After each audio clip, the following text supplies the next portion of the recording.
বিসমিল্লাহির রহমানির রহিম। আসসালামু আলাইকুম ওয়া রাহমাতুল্লাহি ওয়া বারাকাতুহু। আজকে আমরা এই ভিডিও দ্বারাতে জানবো যে একজন শিক্ষিত আর অশিক্ষিতর মধ্যে কতটা পার্থক্য হতে পারে। ধরেন আপনার বাড়ির সামনে একটা মুরগা চড়ছে, আর সেই সময় একটা আওয়ারা কুত্তা আসলো আর তার উপরে আক্রমণ করলো, তাকে শিকার করে নিল। তো তার জন্য সেই মুরগাটি আপনার জন্য হারাম হয়ে যায়, তাকে আপনি এমনিতেই খেতে পারবেন না, বিনা জবাই করা ছাড়া আপনি খেতে পারবেন না। আর ঠিক সেই জায়গাতে যদি একজন শিক্ষিত কুত্তা আছে, যাকে ট্রেন্ড করা হয়েছে, তাকে শেখানো হয়েছে কীভাবে শিকার করতে হবে, কখন যেতে হবে, কীভাবে করতে হবে, এগুলো যাকে শেখানো হয়েছে, সেই যদি আসে আর তাকে শিকার করে নেয়, তাহলে পারে আপনার জন্য সেই মুরগাটা শিকার করা হালাল হবে, তাকে আপনি বিনা জবাই করা করেও আপনি খেতে পারেন। ভেবে দেখেন কুত্তার মধ্যে এত বড় পার্থক্য হতে পারে। তো তার মধ্যে কিছু শর্ত রয়েছে। সর্বপ্রথম শর্ত এই যে কুত্তা যেন ট্রেন্ড করা থাকে, তাকে যেন শিক্ষা দেওয়া থাকে, ট্রেন্ড করা কুত্তা হওয়া চাই। দ্বিতীয়ত এই যেন মালিক বিসমিল্লাহ বলে তাকে ছাড়ে, যখন তাকে শিকারি করার জন্য ছাড়বে, মুরগা বা কিছু যে কোনো পশু পাখি হোক, শিকারি করার জন্য ছাড়বে, তাকে বিসমিল্লাহ বলে যেন তাকে ছাড়ে। তৃতীয় হচ্ছে এই যে মালিকের আদেশ অনুযায়ী যেন যায়, মালিক যখন তাকে আদেশ দেবে কি হ্যাঁ যাও আবার শিকার করতে, তখন যেন সে শিকার করতে যায়। চতুর্থ হচ্ছে এই যে সেই শিকারির সাথে, সেই কুত্তার সাথে অন্য আরও 2, 4, 5টা কুত্তা না থাকে, সে একাই শিকার করতে যাবে।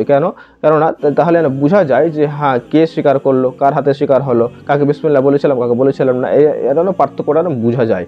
তো ভেবে দেখেন যে কুত্তার মধ্যে শিক্ষার কারণে কত বড় পার্থক্য, আপনি একদিকে হালাল আর হারাম হয়ে যায়। তো ভেবে দেখেন যে আদম সন্তান যারা রয়েছে, তাদের মধ্যে কত বড় পার্থক্য আসতে পারে, যার মধ্যে শিক্ষা আছে আর তার মধ্যে শিক্ষা নাই।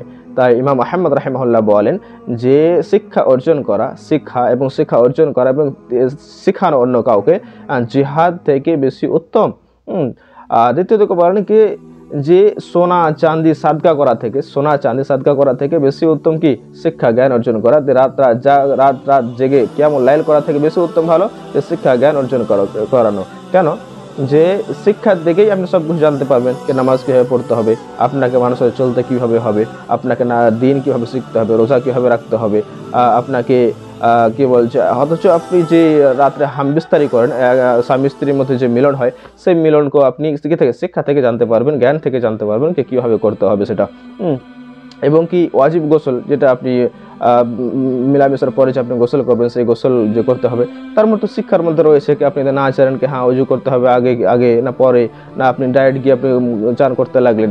তো সমস্ত কিছুতে শিক্ষার উপরে নির্ভর করে। তাই শিক্ষা হচ্ছে মানুষের জীবন, হৃদয়ের আলো। তো আশা করি আপনারা বুঝতে পারছেন শিক্ষার গুরুত্ব কতটা।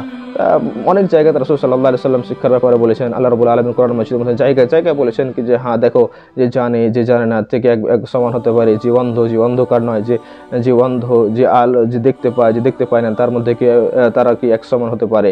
তো এইভাবে আল্লাহ রাব্বুল আলামিন কোরআন মাজিদের মধ্যে বিভিন্ন ধরনের মিসাল দিয়ে বা ওই আয়াত এসেছে শিক্ষার ব্যাপারে।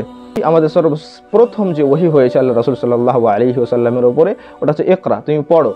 তোমার শিক্ষা দিয়ে আমাদের ওহী শুরু হয়েছে, কিন্তু আমরা এমন উম্মত লা তাকরা, আমরা এমন উম্মত যারা পড়ছি না। তো আশা করি যে আপনারা বুঝতে পারছেন শিক্ষার গুরুত্ব।